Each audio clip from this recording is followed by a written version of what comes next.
Let's go straight to the front pages of the dailies. I'm starting with Vanguard. Vanguard is leading with Labour shorts Nigeria as wage talks resumes today. Soldiers bar journalists from OSGF as accumulate Labour. Federal government asks Labour to return to negotiations. Tinubu Akpabio Abbas meet in Aso Rock. Army dismisses NLC's allegation on surrounding meeting venue. Blackout looms as workers shut down power sector, oil workers to stop fuel distribution, airports are nationwide, banks, schools, airports short, flights grounded, passengers stranded. Federal government Labour must return to negotiation table to avert mass sufferings. That's according to Labour Party. Um, Muslim pilgrims stranded as strike forces planes to return empty to Saudi Arabia.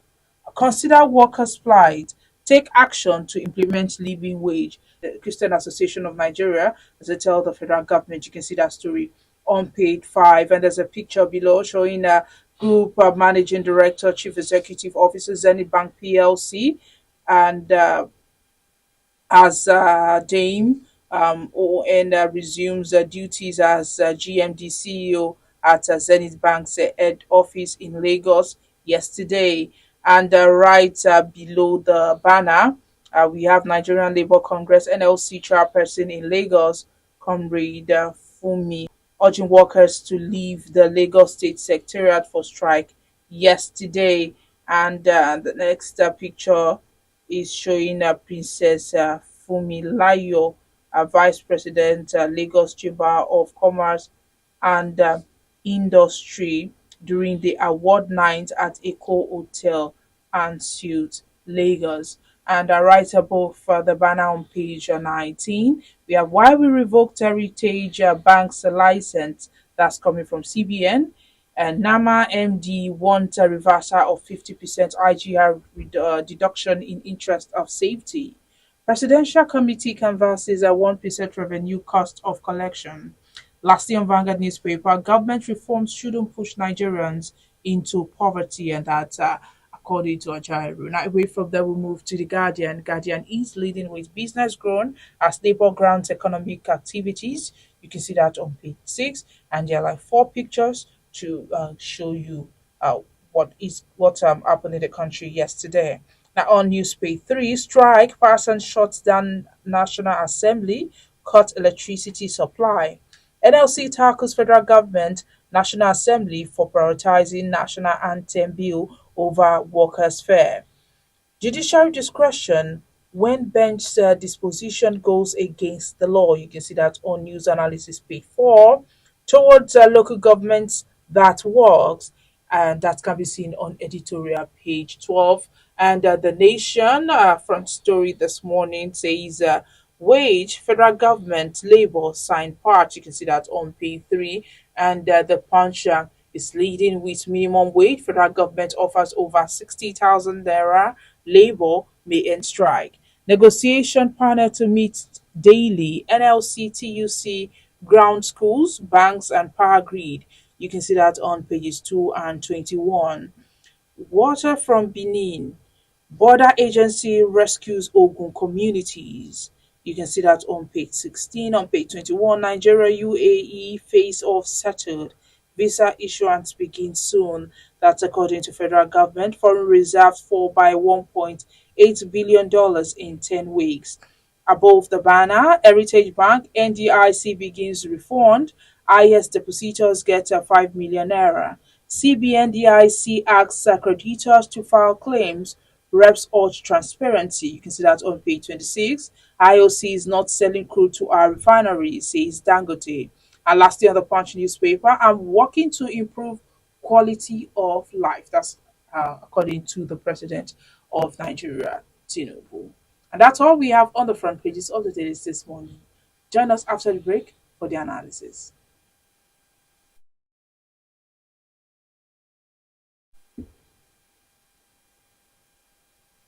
Welcome back. If you're just joining us, this is today news of Vaga Life. My name is Damlola Ogunshaki. Joining me to analyze the front pages of the dailies this morning is Mr. Dayo Akintobi. He's the publisher of Ilupeju Today, Lekki Today, and Ikeja GRA Today. Good morning, Mr. Dayo. Good morning, Damilola. Good morning to all our viewers. Yes, and let's talk about the labor union protest. And of course, it started yesterday, and we went around. We saw that the local airport was shut down and it left passengers stranded. The electricity was cut off. I mean, almost everybody, almost everybody can tell you what they experienced. But what do you think about the Labour Congress? Their protest so far, because it seems the federal government is saying they are ready to pay them over 60,000 naira. Well, they certainly got the attention of the federal government, which I think was their goal right from the beginning, because part of their complaint was that the federal government was not responsive, the federal government was not really uh, negotiating in good faith, and they were kind of lackadaisical about the whole thing. So, if they had intended to get the federal government's attention, I think they succeeded very well, because there's nobody in Nigeria right now who can say they're not feeling the impact of this strike one way or the other. Primarily, most of us are affected by the shutdown of the national grid, which means there's no electricity supply anywhere in the country. And of course, most of us pump water with electricity, which means we have no water either. No light, no water. And after 24 hours, we're all groaning. So, of course, there's a lot of pressure on the government to sit down with Labour and get this thing sorted. And I'm happy to report that they actually had a meeting yesterday that seems to have made some progress. And they've come out with a resolution that seems to be some sort of a compromise, even though they haven't come up with a concrete figure yet to say, okay, this is the new minimum wage. But government has said, okay, we understand you don't accept 60,000. We guarantee you will give more than 60,000. But let's still continue to discuss for the next 1 week. We'll meet every day to hammer out the details that will enable us to arrive at an acceptable number. But we guarantee you, we've heard your cry that 60,000 is not enough. We'll give you more than 60. However much more, we don't know yet. But please call off the strike and go back to work on the basis of our commitment, which is backed by the word of the president, that we will negotiate an acceptable amount that is higher than 60,000. So, word on the street is the strike might be called off today, because Labour has said let it go and consult with its various organs. Those are all the sub unions underneath that make up the Labour Union. They're supposed to have a virtual meeting this morning to discuss the offer made by the government, whether you can trust the government to keep its word, because mobilizing for a strike takes a lot of work. So if they call it off now and government doesn't keep his word, to down tools again or get the whole country to ground to a halt again will take quite a lot of work. So they don't want to prematurely call it off without being sure that the government is going to keep to its word. And there's not a whole lot of trust between Labour and government, or between Labour and the people. But with the price that labor union is asking for, how feasible is the demand, and from an economic and political? Well, even Labour itself knows that it's ludicrous to ask for that kind of money, because you're talking about 497,000 naira for the lowest paid worker as minimum wage. It's not sustainable. Even if government can find a way to pay that money, which it can't, because if you calculate how many government workers exist times 497, and of course it's not just 497 because that's the lowest of the low. So if the lowest is getting for the cleaners, the lowest unskilled workers are getting 497. Now imagine the administrators, the clerks, the supervisors, the managers, they will get more than 497. By the time you multiply that times how many workers the government has, they can't afford to pay that kind of money. So I think Labour too knows that amount is not realistic. But you see, in a negotiation, you start high, you aim very high, knowing that you will end up somewhere well below what you're asking for. So my sense is that if Labour were to be offered somewhere about 100K or between 100 and 150, they will accept. Government, of course, is saying this 60,000 is double what you are getting already, double. And that if we give you any more than that, okay, imagine now, suppose they gave 300,000. The landlords will say, oh, you've got more money in your pocket. I was charging you 500,000 based on your salary of 30,000. Now you've got 400,000. I'm going to triple my rent. So costs of everything will go up, because not just the landlords, all the food sellers, everybody will look at it and say you've got more money in your pocket to spend. And of course, we're already grappling with inflation. So the problem is, if you give too much more money, right? it won't really solve the problem, because even if you have the 497 in your pocket, it won't be able to buy anything because the cost of everything will go up. So economists have to find a balance to where what they give to us to have in our pockets can still pay for the goods we need to get on with our daily lives. If you put too much money in people's pockets, it affects the prices of goods. They will go up, right? So at the end of the day, for me, what labor should really be fighting for is not so much the minimum wage per se, that it's just a number. Because if you don't do it right, even if they give you 1 million, that million may not be able to buy anything in the market. That's the point. Because if you have too much money chasing too few goods, things will get expensive. So I think what's more important is labor should be fighting for things like, okay, you remove fuel subsidy. Have you subsidized transportation? Have you subsidized food? Have you put out CNG buses? Have you converted CNG petrol stations? What are some of the things you've done? Have you given fertilizer to farmers? Have you solved the insecurity problem that will enable more farmers to go to work? What labor needs to fight for is reduction of the cost of living, right? I'm not saying that we don't need a minimum wage that's higher. We do.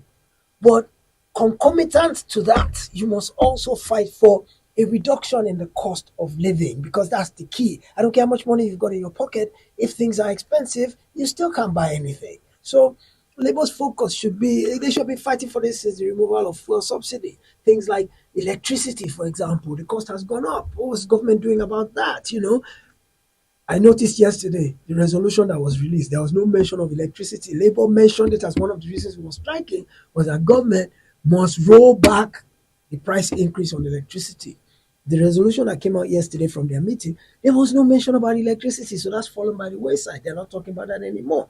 These are some of the ways you cushion the effect, and you make the fight for minimum wage increase, you make it meaningful. It's not meaningful if you fight for just the increase arbitrary. I mean, numbers. Okay, Labour says we've crunched the numbers for rent, for food, for this, for this. A family of four needs 497,000. That's just an arbitrary number, because that 497,000 may not buy you anything in the market. So while you're fighting for an increase in minimum wage, you've got to fight for a concurrent restructuring of the quality of life prices. The things that we need on a daily basis should be addressed. Inflation needs to be arrested. That's what the fight should be about. So do you think this minimum wage increase will have any impact on the salaries of the private workers, private company workers? Well, you see, here's the thing. Let's remember that government is only 20% of the total workforce. The federal government employs only 20% of the total workforce. So the other 80% are either in the SME, small and medium enterprise sector. They are in the non-governmental organizations. They are in the corporate world. So you've got to remember that the organized private sector, they are employers of labor, just like the federal government. So their interest is more aligned with the government than with the labor union, because they are employers of labor. But they have even a more onerous burden. Why? Because it is from their profit that they pay their workers. Government doesn't really work to get the money to pay its workers. I mean, all just gushes out of the ground. They sell it to somebody, they've got money. So one way or another, government doesn't struggle. The money is there. The government gets free money. And the issue of government is wastage, corruption, theft, and things like that is what makes it difficult for government to meet its obligations. But government doesn't struggle to raise money to meet its obligations like a private business. A private business are structured for profit. They've looked at their bottom line. Okay, so we sell widgets, right? We sell, it costs us 100 naira to make it. We sell it for 300, we have 200 naira profit. Out of that 200 naira profit, we pay rent, we pay taxes, we pay wages to how many people? So they do their calculation. So the organized private sector, of course, they will be saying, please, we cannot, don't even go anywhere near 497,000. We'll be out of business. We can't pay it. I mean, organized private sector, they have cleaners, they have drivers, they have gate men.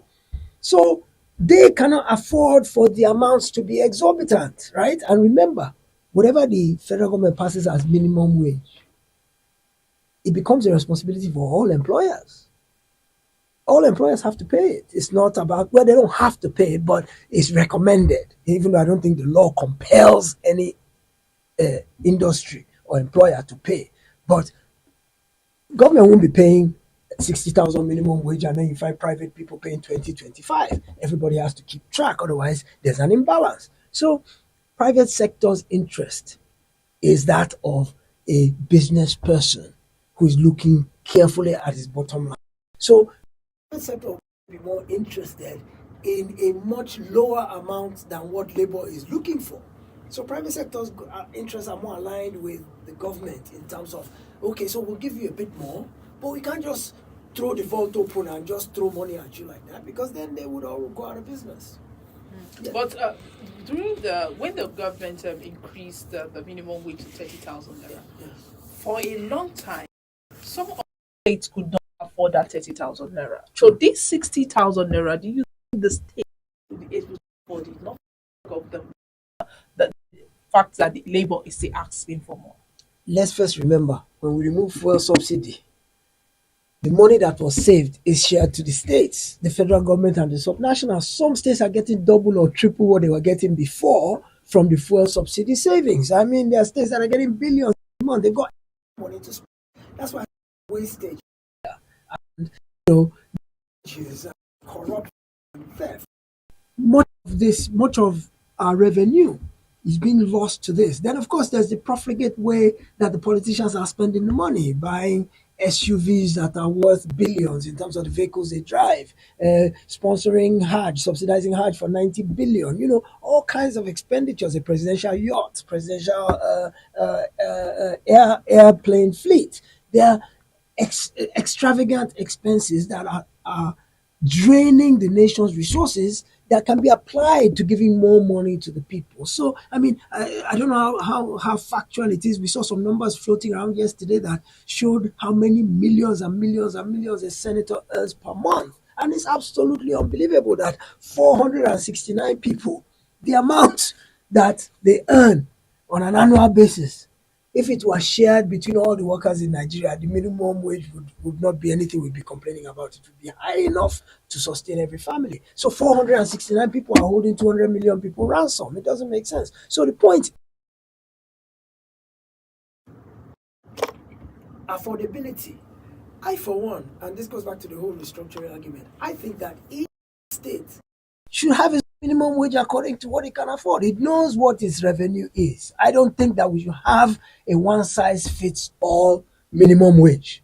Federal says this is how much, and then everybody is held to that, because different states have different capabilities, different resources, different revenue streams. So I would like a situation where the federal government sets the benchmark, then let each state set its own according to its capability. So that 30,000, without a doubt, it's been difficult for some states to meet up. And up to now, some are not paying it. Others are paying more. Remember, Edo, Governor Obaseki about 3 months ago declared 70,000 for the staff of Edo State. Edo doesn't have that much internally generated revenue, but they're making a lot more money from FAC on a monthly basis now because of subsidy removal savings. So the governor there passed that savings on to the government workers. So he did that individually. Not every state can afford to do that. So I don't think affordability is an issue. If they cut all the lavish expenditure of government, the lavish emoluments of political operatives, and then they plugged the leakages, right? And the theft.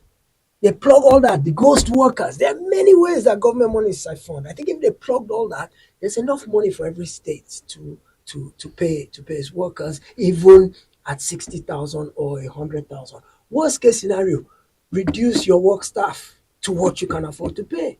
You can reduce your work staff. A lot of part of the problem is much of government workers are job for the boys. Most of them are sitting around doing nothing. You can eliminate 9 people. If you have 10 people doing different jobs, you can eliminate 9 of them, and now one person remaining will do all the 10 jobs together without even stress. So that's part of the problem. Is government is over bloated because many of it is political reward for people who supported the politicians during the campaign. Oh, help my son, give my son a job here, place this one here, place that one there. So we have too many workers. So part of the thing is, if the government sees it can't pay, rather than owing the salary, release some workers. Well, That's not politically popular, of course. But we have to face reality of our circumstances. If you can't pay, what do you do? All right, let's move away from that. TBN revoked Heritage License Bank, and now The Nigerian Deposit Insurance Corporation (NDIC) they've commenced the liquidation of Heritage Bank, assuring that it will pay depositors of the failed bank 5 million naira in short deposits. What's your take on this, and what do you understand by this? Well, the NDIC, National Depository Insurance Corporation, insures bank accounts to the tune of 5 million. So, what astute investors do is they make sure they don't put more than 5 million in any one bank so that even if a bank fails, at least you are covered. I feel sorry for the people who have 70, 80 million in Heritage Bank now because all NDIC is going to give them is 5 million initially. That's not to say you won't get all your money, but initially they give you 5 million. Then, when they sell the bank's assets and sell everything it owns, and or somebody takes it over or whatever the case may be, then they will now start settling the remaining creditors. So it may take a while. Remember the case of Society General Bank, who went through the same kind of thing to where famous footballer JJ Okocha's money was stuck there for ages because, of course, he had more money in there than insurance could cover. So you initially get what NDIC has as a regulatory benchmark, which is 5 million. That's the maximum they will pay to any individual for now. Then after they've sold the bank's assets, they now look at what is left. Then they now start settling everybody proportionately. So some people have a whole lot of money and may not get the full money back. It just depends. But that would be their fault because it's been in the news for a long time that Heritage Bank has had problems. They've had to change their directorship several times. In fact, just a few months ago, they brought in a new MD to see if he could turn things around. But the central bank says, in spite of reshuffling the upper management staff, the performance of the bank has not improved and it continues to lag behind and it risks the entire financial system. It's got an amazingly unbelievable amount of non-performing loans in the billions. And I'm sure by the time either the FCC gets involved or NDIC starts doing the investigation, I'm sure there are a lot of insiders who took that money and probably didn't collateralize them. Otherwise, the bank would have gone after them, sold their collateral to get the money back. So this is part of the problem. The bank had probably weak corporate governance, which allowed insider abuse, which has caused this problem. Many of us in Nigeria have forgotten that the way a bank operates typically, which we don't see much in Nigeria because they've got all this forex, round tripping, all these funny ways of making money. But the way a bank typically is supposed to operate is you put your 500 naira inside that bank. The bank pays you interest, say 20 naira on your 500. Then it lends that 500 to a business person in exchange for maybe 100 naira interest. So they paid you 20, they've earned 100. Their profit is 80 naira. Banks don't have any money of their own, except maybe the shareholders' capital that they used to start the bank. The way banks are supposed to generate revenue is that they collect depositors' funds, they collect depositors' funds at a small interest rate. They lend that money out at a higher interest rate and they keep the profit. The difference between what they paid you and what they collected from the person who borrowed the money. It's simple. That's all banks are supposed to do. But if they're lending out your 500 naira to a person who doesn't pay it back, how do they pay you? They can't pay you. And that's the situation Heritage is in now, is that it has collected depositors' monies. It has lent it to people who are not paying it back. They've run away with the money. And there's no collateral backing the loans that they can sell to get the money back to pay you. So you are there now, you're asking for your 500 naira and you also want your 10 naira interest that they promised you. They don't even have the 10 naira interest to give you, let alone your 500. So how are you going to get it? This is the problem. And so that's what CBN is saying, is that rather than allow that thing to become a virus that infects the whole banking system, because remember, there's interlocking relationships. Heritage has probably borrowed money from another bank. It probably has joint loans with other banks. So if it has a problem, it can spill over to other banks as well, which can affect the entire economy. So CBN has been proactive and said, this bank is in trouble. It's had a lot of opportunity to correct itself. The situation is too dire, and rather than getting better, it's getting worse. So let's cut it off at the pass before it becomes a systemic problem. So that's why they've taken the step to revoke the license. That's CBN's job. It's a regulator. It constantly is concerned with the health of each and every one of the banks. Because remember, the banks hold our money in trust. And to make sure that they don't abuse that trust, the CBN is the big brother that's constantly watching. All right, let's move away from that. The Presidential Fiscal and Tax Reforms Committee is recommending a far-reaching cut in cost of a revenue collection to 1%. It was disclosed at stakeholders consultation. Said that the current cost of revenue collection in the country ranges between 4 and 35%, a situation which is totally unacceptable. What's your take on this? I've never really understood why the government needs revenue collectors. I mean, to collect taxes, to collect monies, levies that are due to the government. I've never understood. I think that if you put in place a punitive system that says those who don't pay their taxes, like in America, if you don't pay your taxes, it's probably a more serious offense than if you go and do shoplifting or something like that. The famous gangster in Chicago, Al Capone, they tried to get him for all kinds of offenses in terms of racketeering, murder, all kinds of organized crime. They couldn't get him. They locked him for life, away for life on tax evasion. So, not doing the right thing by your taxes should be a major offense. But the reason it can't be enforced in this country is a moral issue. Government collects taxes to provide services to all of us. But historically, in Nigeria, they've collected our taxes and they've never given us any service. They've used the money for their own lavish enjoyment. So Nigerians are very skeptical. And they say, give us the service first, then we'll give you the tax after. Government says, no, give me the tax. Trust me, give me the tax. And I'll go and do. Because truth be told, if government is operating properly and they're doing the right thing with the money, it actually pays us better to pay tax and let government give us education, give us health, give us police, give us good roads, give us electricity. It's cheaper than for us to buy it on our own. Look at now, each of us were employing a megad at our house to man the gate or at our street, right? We are pumping our own water from the borewell. We are using generator to provide. If you compute the cost of providing the services yourself versus if government provided it, because government will provide bulk buying, right? Government will provide electricity for 200 million people. The cost will drop to almost nothing than if you are buying it individually. So taxation makes sense, really. Cuts the cost of everything, schooling. If you know what you're paying for private school for your children versus if those who are going to public school, if the standards of public school were high. It's our taxes that enable government to be able to provide education. But because government is not using our tax money to provide good education, that's why we end up having to pay much more to send our children to private school. So this is the problem with taxation in Nigeria, is that there's a trust deficit that the government will use the taxes it collects to do the right thing. As a result, government finds it very, very difficult to collect taxes and levies because people don't trust government.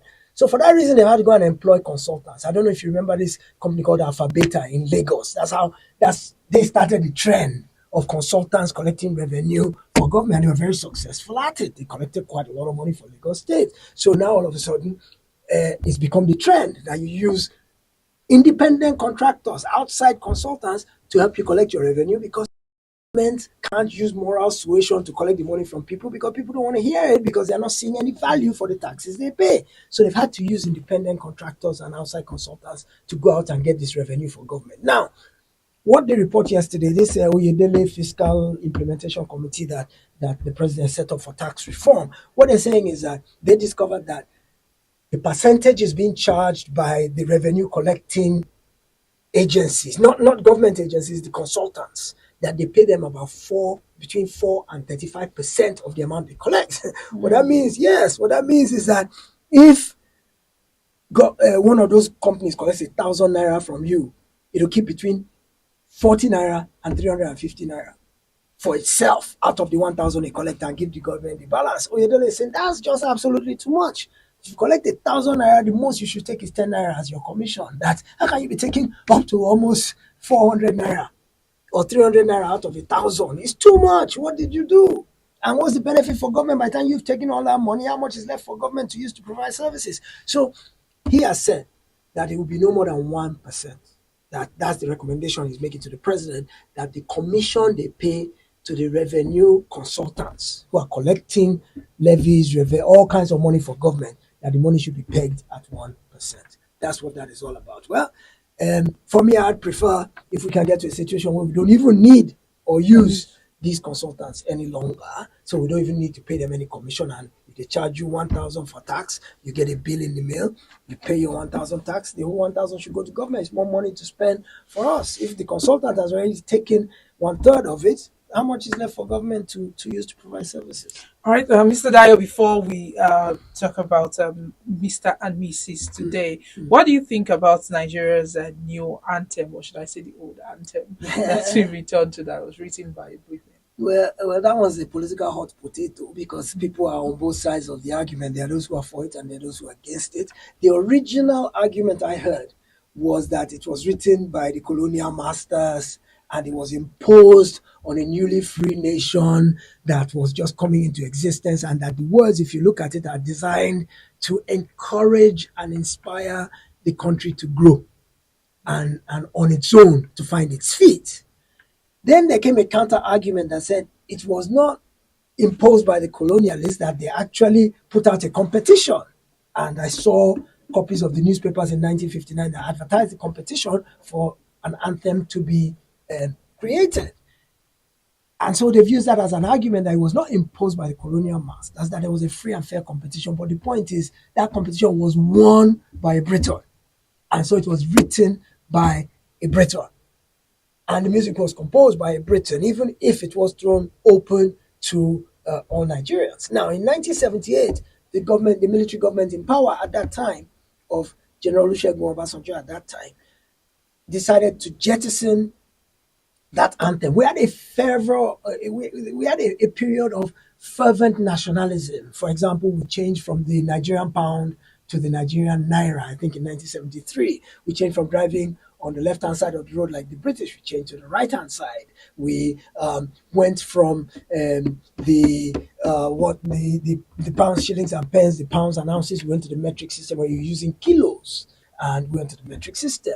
In addition, at the same time, we changed our anthem. So we did everything to get away from that the colonial shackles. We felt that by mid to late 70s, we had come into our own, and we were now able to flex our muscles as not just an independent, free people, but as a mature, enlightened, growing, developing nation.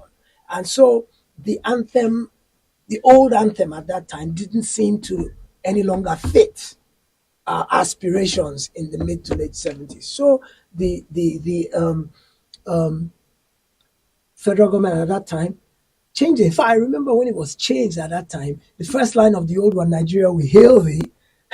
Our parents at that time were calling it Nigeria, we fail thee. That's what they were singing, Nigeria, we fail thee, because they felt that anthem just didn't capture who we were anymore in the 70s. So there's an argument that says, well, today it is even less relevant to who we are and where we're trying to go than it was even when it was changed in the 70s. And they've looked at some of the words. For example, the word tribe seems derogatory. Nobody talks about tribes anymore. We talk about Yoruba nation, we talk about the Fulani people. That one says, though tribe and tongue may differ.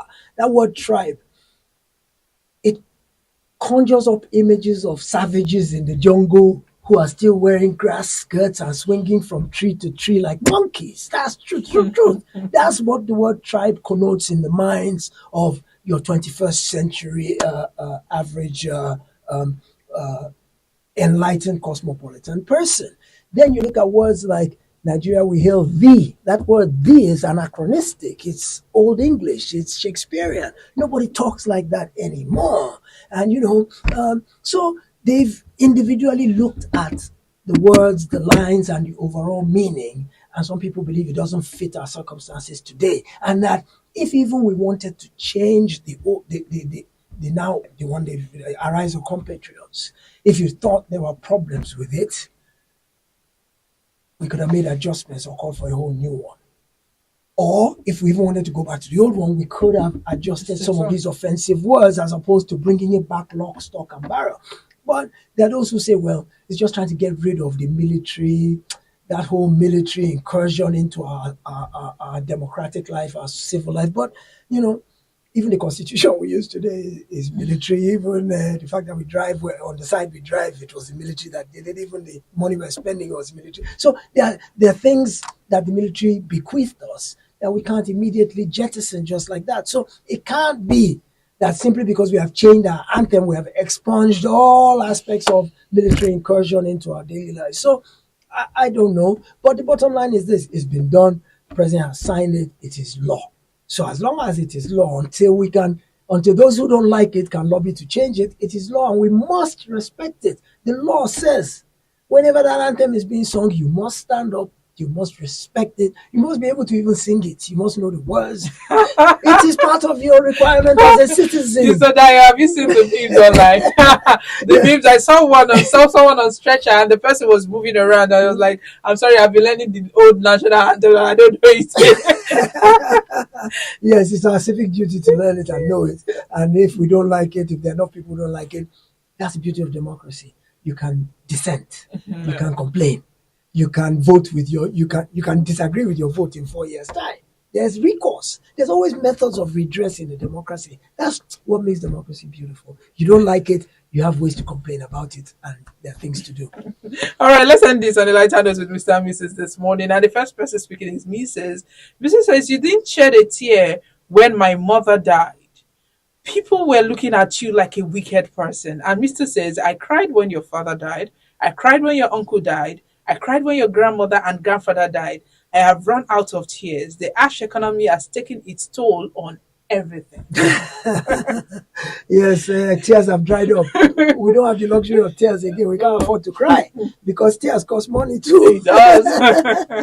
Thank you, Mr. Dyer, for joining us this morning. My pleasure always. Yes, do want to like and follow us on all our social media platforms showing on your screen on Facebook, Instagram, Twitter, TikTok. You can also visit our website www.vanguardnhr.com to get more of our top stories. My name is Damlola Ogunshaki. Have a lovely Tuesday.